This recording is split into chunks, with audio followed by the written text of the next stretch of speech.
तो एक भी स्टेप आप लोगों को आज मिस नहीं करना है। मैं आपको कंप्लीट ये जो फॉर्म है किस प्रकार से आप लोगों को भरना है, और इस समय अगर आप लोगों को भैया लोन की रिक्वायरमेंट है, और वो भी अगर आप लोग चाहते हैं भैया मुझे सरकारी लोन की रिक्वायरमेंट है जिसके अंदर आपको बहुत सारी छूट भी दी गई है, तो ये वीडियो को बड़े ध्यान से देख लीजिएगा दोस्तों। मैं एक बार सबसे पहले ऑफिशियल वेबसाइट से आप लोगों को पूरा तरीका समझाने वाला हूं। बस आप लोगों को ये फॉर्म जो अभी मैं आपको भर के बताऊंगा, इस फॉर्म को आपको भरना है। और तो देखिए, सबसे पहले मैं भैया एक बार वेबसाइट को यहाँ पर रिफ्रेश कर देता हूँ ताकि आप लोगों को लगे कि जो भी मैं बता रहा हूँ बिल्कुल लेटेस्ट के अपडेट के साथ में बता रहा हूँ दोस्तों। तो आप लोग यहाँ पर तारीख और समय भी यहाँ पर नोट कर सकते हैं। बिल्कुल ऑफिशियल वेबसाइट है जो आप लोगों को नजर आ रही है दोस्तों। देखिए, यहाँ पर मैं आपको जो बताऊं भैया, ये जो आप लोगों को रोजगार देने के लिए यहाँ पर जो लोन दिया जा रहा है, जिसके अंतर्गत आपको बहुत सारी, पहले भी आपको पता है यहाँ पर बहुत सारी ऐसी स्कीम चल रही है जिसके अंदर आम नागरिकों को यहाँ पर फायदा मिल रहा है। लेकिन जिसके आज मैं बात करने वाला हूँ वो अभी भैया ऑफलाइन है दोस्तों। तो ये जो फॉर्म है आपको भरना कैसे, और ये फॉर्म भी है ना वो भी आपको अवेलेबल करवा दूंगा। देखिए, सबसे पहले आप लोगों को यहाँ पर एक फॉर्म मिलेगा जिसका नाम है 6 मॉडल एप्लीकेशन फॉर्म दोस्तों। इसको भैया आप लोग अपनी एक फोटो है जो यहाँ पर आप लोग अपनी फोटो लगा देंगे, और to general manager district industry centre. अब आप लोग एक बार पूरा देख लीजिए। ये यहाँ पर आप लोगों को सबसे पहले आपका अपना नाम लिख देना है यहाँ पर। उसके बाद में आप लोग मेल है या फीमेल है वो भर देना। फिर आप लोग के पिताजी का नाम, या अगर महिला है तो हस्बैंड का नाम आप लोगों को यहाँ पर लिखना है। और ये नंबर 4 के ऊपर आपको एड्रेस बताना। एक तो आपको आपका खुद का एड्रेस बताना, एक तो आपको परमानेंट एड्रेस बताना, दूसरा अगर आप लोग मान लीजिए आपका पत्राचार का एड्रेस अलग है तो वो आप लोगों को यहाँ पर बताना। आपको एक बात यहाँ पर जरूर बतानी है कि भैया आपने पिछले 3 सालों में इस एरिया से और कोई लोन तो नहीं ले लिया यहाँ पर। तो अगर लिया है तो यस या नो यहाँ पर बताना। एज के लिए भैया आपको अपनी डेट ऑफ बर्थ बतानी है, और आगे मैं आपको बताऊंगा इसकी योग्यता क्या है, और ये लगभग सभी इसके अंदर पात्रता रखते हैं भैया। तो यहाँ पर आपको डेट ऑफ बर्थ बता देनी है, और आपकी जब आप लोग फॉर्म जमा कराएंगे उसकी तारीख तक आपकी उम्र कितनी हो गई वो बातें आप लोगों को कॉलम नंबर 5 में भरनी है। अब बात करते हैं भैया योग्यता की। तो एकेडमी के अंदर भैया आपको अभी इस समय साक्षर होना आवश्यक है, लेकिन अगर आपकी 8वीं पास योग्यता है तो सबसे बढ़िया दोस्तों। अगर उससे ऊपर की योग्यता है तो आप लोगों को यहाँ पर एडिशनल बेनिफिट मिलेगा भैया, और लोन भी यहाँ पर आप लोगों का तुरंत अप्रूवल हो सकता है। एकेडमी के अंदर आपको बताना है भैया मैं 12वीं पास हूँ, मैंने BA कर रखा है, मैंने MA कर रखा है।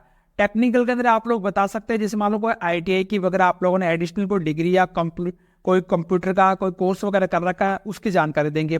बाद में आप लोग यहाँ पर बताएंगे कि आपने इससे पहले कोई कहीं से आप लोगों को ट्रेनिंग वगैरह ले रखी है, या कोई आपने रोजगार संबंधी कोई कार्यक्रम में शामिल हो रखे हैं, तो वो बातें आपको यहाँ पर बतानी होगी। आगे हम बात करें भैया आप लोगों को कि जो एप्लीकेंट है भैया वो अनएम्प्लॉयड है कि नहीं, यानी कि भैया बेरोजगार होना चाहिए, क्योंकि बेरोजगारों की ये स्कीम है। अगर आप लोग बेरोजगार है तो आप लोग रोजगार कार्यालय होता है दोस्तों, जो रोजगार कार्यालय होता है वहां पर आप लोगों ने अपना पंजीकरण करवा रखा है या नहीं करवा रखा है, तो भैया आपको उसके रजिस्ट्रेशन नंबर और डेट वहां पर आपको देनी पड़ेगी। आप लोगों की कैटेगरी क्या है, SC ST या OBC के अंदर किस कैटेगरी से आप लोग बिलोंग करते हैं वो आप लोगों को फॉर्म के नंबर 9 में डालना है। 10 के अंदर अगर आप लोग किसी माइनॉरिटी कम्युनिटी से है, अल्पसंख्यक समुदाय है, तो वो आप लोगों को यहाँ पर लिखना होगा। अब नंबर 11 के ऊपर आप लिखना कि आप लोग किस प्रकार की इंडस्ट्री लगाना चाहते हैं। आप लोग सर्विस से रिलेटेड है, कोई बिजनेस से रिलेटेड है, या मैन्युफैक्चरिंग से रिलेटेड है, उसके रिगार्डिंग आप लोगों को यहाँ पर देना है। नंबर 12 के ऊपर है आप लोगों का इस सेक्टर के अंदर या और किसी सेक्टर में कोई पुराना अनुभव है तो वो भी आपको यहाँ पर बताना पड़ेगा।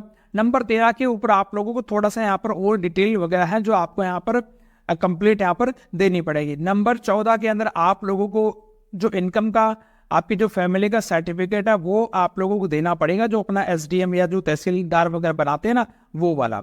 इसके अलावा फिर आपको नंबर 15 के अंदर देना पड़ेगा कि आपको कितने लोन की रिक्वायरमेंट है। तो उसके अंदर आप लोग बताएंगे भैया मुझे मशीन लानी है, मुझे कोई उपकरण लेके आना है, या मुझे कुछ फिक्स असेट लेने हैं, वर्किंग कैपिटल कितना है, टोटल मुझे कितने लोन की आवश्यकता है।